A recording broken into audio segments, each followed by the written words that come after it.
अहम खबर से आगाह करें कि शहबाज शरीफ और हमजा शहबाज के खिलाफ मनी लॉन्ड्रिंग केस की समाअत वज़ीर-ए-आज़म शहबाज शरीफ अदालत में पेश। शहबाज शरीफ किसी कंपनी के डायरेक्टर या शेयर होल्डर्स नहीं हैं, वकील की जानिब से ये कहना है, जबकि FIR में कहा गया कि कंपनियां शरीफ ग्रुप ऑफ कंपनीज की हैं। वकील शहबाज शरीफ की जानिब से ये कहना है तो शहबाज शरीफ और हमजा शहबाज के खिलाफ मनी लॉन्ड्रिंग केस की ये समाअत है। इसी समाअत बारे मजीद जानेंगे अपने नुमाइंदे मोहम्मद इशफाक से। इशफाक, आगाह कीजिएगा। जी बिल्कुल, लाहौर की FIA की अदालत में 16 अरब रुपए की मनी लॉन्ड्रिंग के मुकदमे की समाअत जारी है। वज़ीर-ए-आज़म शहबाज शरीफ अदालत में पेश हो चुके हैं, जबकि साबिक वज़ीर-ए-आला हमजा शहबाज की तबीयत नासाज होने के बायस उनकी जानिब से हाज़िरी माफी की दरख्वास्त दायर की गई है।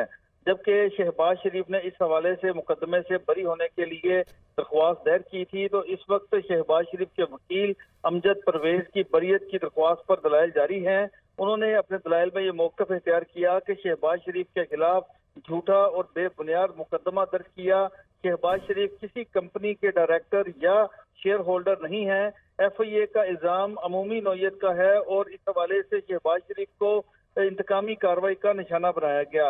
अमजद परवेज एडवोकेट ने अपने दलाइल में ये कहा कि FIA में कहा गया कि कंपनियां शरीफ ग्रुप ऑफ कंपनीज की हैं, जबकि शहबाज शरीफ का इस मामले से कोई ताल्लुक नहीं है। और इसके साथ साथ ये भी कहा है कि सलमान शहबाज का वो अब आज़ाद और खुद मुख्तार हैं और उनका शहबाज शरीफ से भी कोई लेन देन नहीं है। इस वक्त अमजद परवेज एडवोकेट के दलाइल जारी हैं और शहबाज शरीफ कमरा अदालत में मौजूद हैं और अदालत की सिक्योरिटी भी इंतहाई सख्त की गई है। तो कुछ ही देर बाद अदालत आज की समाअत से मुतल्लिक हुक्म जारी करेगी। तो दलाइल जारी हैं। बहुत शुक्रिया मोहम्मद इशफाक, हमें अपडेट कर रहे थे।